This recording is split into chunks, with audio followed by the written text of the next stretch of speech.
हेर्नु साथीहरू, यो मासु देखेर हजुरहरूलाई खाउँ खाउँ लागेको त छैन? ल आउनु साथीहरू, म कसरी पकाउँछु म हजुरलाई देखाउँछु। ल म कराईमा तेल राखेँ, तोरीको तेल।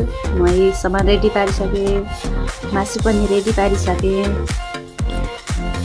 हैन। कराईको तेल तात्दैछ। यता गुड मेरो यति धेरै छ, मलाई ठिक्क चाहिएको चाहिँ यता राखिसकेको छु। तेल तातेर मसला फुराएँ, गेडागुडी फुराएँ, त्यसपछि हल्दी फुराएँ। मलाई हल्दी धेरै मनपर्छ, एकदमै राम्रोसँग पकाउनुपर्छ हल्दी पनि। हल्दी पाकिसकेपछि अब प्याज हालेँ। प्याज हालिसकेपछि फेरि चलाउनु पर्छ, एकछिन चलाएर त्यसलाई ब्राउन कलरको गराउनुपर्छ।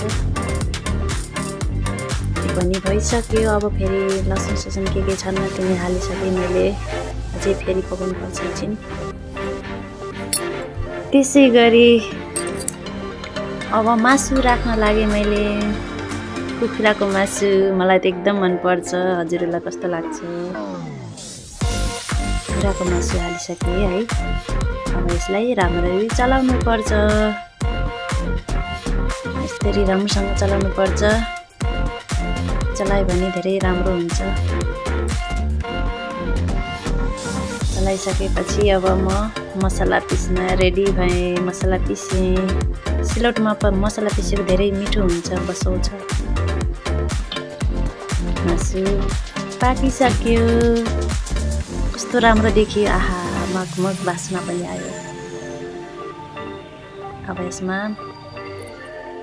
धनिया राखिसकेँ। धनिया राखेर हल्का तरिकाले चलाउनु पर्छ, नत्र फेरि खोलिन्छ। ल यसलाई ढाकेँ एकछिन। वाउ, कस्तो मिठो बास्ना आयो साथीहरू, यति मिठो मासु। ल म बटुकामा राखिसकेँ। कति मिठो बास्ना आछ यो बटुकामा म राखेर। अब तयारी भइसक्यो साथीहरू, कुखुराको मासु हजुरलाई